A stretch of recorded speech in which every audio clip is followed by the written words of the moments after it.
Brodes Media. Oh my God! Nick Castellanos with another double. Dude's turning it on. Clutch as hell. I don't know how they win games. It makes no sense. A billion, and I mean a billion ground ball outs when Christopher Sanchez is throwing, and you got it swallowed up on the left side of that infield, having some strong defense, which we haven't had in years. I'm watching Bohm, who doesn't hit for power, let's be honest, in a clutch situation where the offense was completely dead and there was no life whatsoever. He hits his 6th of the year to tie the game up 1-1 when they desperately needed it. I thought we were all going to sit back here on the postgame show and rip apart Rob Thompson for pinch hitting for Dahl, your hottest hitter, who smoked one off the center field wall for a double earlier in the game. That was about in the 2nd inning. The guy's been on a tear, so why are you taking him out of the game? I don't give a damn that there's a lefty on the mound. When Pache is your option, I'll go down swinging with Dahl, and I thought that was going to be seriously the talking point, but no. Matt Strahm in the 9th. He doesn't just have beautiful hair. This guy has beautiful stuff. He gets out of a pickle. Sir Anthony Dominguez in the 10th. All right, great defense. Stott to JT. I thought I was watching the National Football League. I thought that was Polamalu in his prime, taking off JT's head at the plate. And after he already got hit by a pitch and he already got hit in the testicles, his manhood was gone. Guy was getting beaten up, and Nick postgame even acknowledged how inspirational it is to have a tough guy like JT being one of the leaders of this club, and the way that he just needs 5 seconds to shake it off. All right, everybody knows that feeling when your nutsack is hanging in your stomach and you gotta take a breather. This dude goes, all right, yep, all right, and here we go. Let's go. Hey, yeah, let's go. Fastball outside. Fastball outside? You just lost your nuts. You just lost your balls. What do you mean fastball outside, you sicko? Unreal. This team's unreal. They just win. By the way, Matt Strahm with Reese coming up in the 9th. Boo! Boo! Got him looking, baby! On the inside part of the plate. No home run for you today, Reese. Not happening. There's no way in hell I would have been able to accept Reese coming up to the dish and getting the big-time win. Unacceptable. Almost as unacceptable as when McGill was on the bump in the 9th for the Brewers, and you watch some pretty hideous at-bats from some top-tier guys in your order. Kyle Schwarber. Boom. JT. JT had a swing there. It was an off-speed pitch that I believe hit the dirt 16 feet prior to the plate. And he took a monster hack. I guess that's what happens. So when you got one of those power arms and someone who's as tall as Joel Embiid throwing triple digits, you got to start swinging and guessing prior to the ball even leaving his hands and just hoping that you get it right.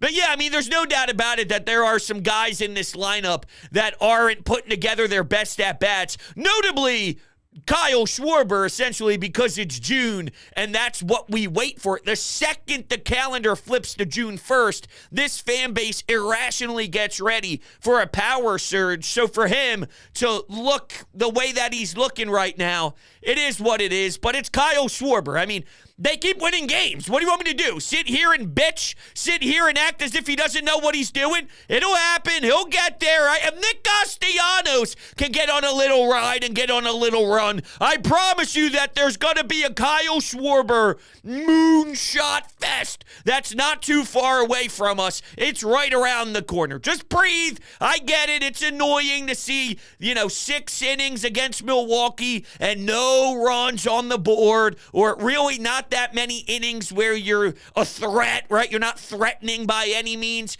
But here's reality. It doesn't fucking matter. Because it only takes one inning. It only takes one at-bat. This team is clutch. They're nails, man. They really are. So on any particular night, so what it's quiet through 5? So what it's quiet through 6? So what guys who aren't really that great might have a little bit of success throwing the ball on that given day? Whatever.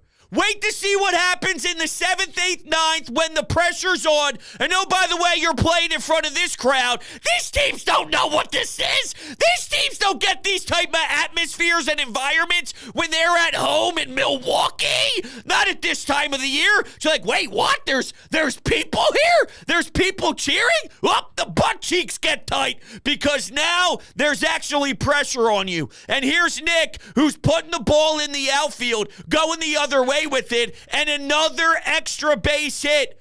I just told one of our callers who was saying Nick is so ridiculous, he's so bad. I said, yo, pay attention. He had 3 extra base hits. No. 4 extra base hits in 3 games, and 3 of them were doubles. He had a home run. There's actually some sort of vibe going with Nick right now, and then he delivers a walk-off.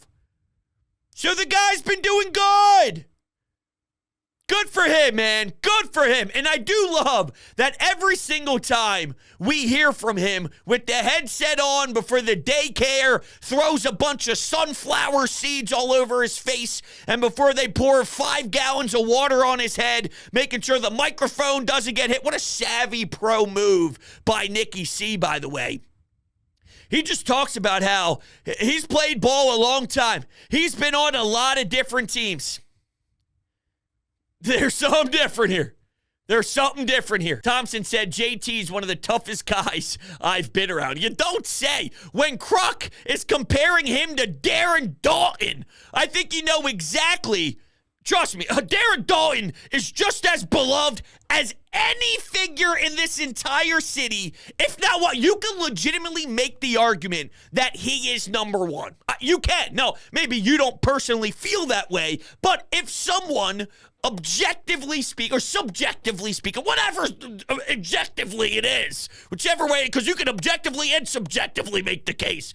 But if Darren Dalton's on your number 1 and toughest ever in the city of Philadelphia, and then they look at JT Realmuto and say, yeah, there's common themes here. Think about the praise that you're getting. And it makes total sense. All right, it's not as if it's a reach. No, I see it. I understand. The guy gets beaten up. He takes 5 seconds to regroup, 10 seconds to regroup, and let's go.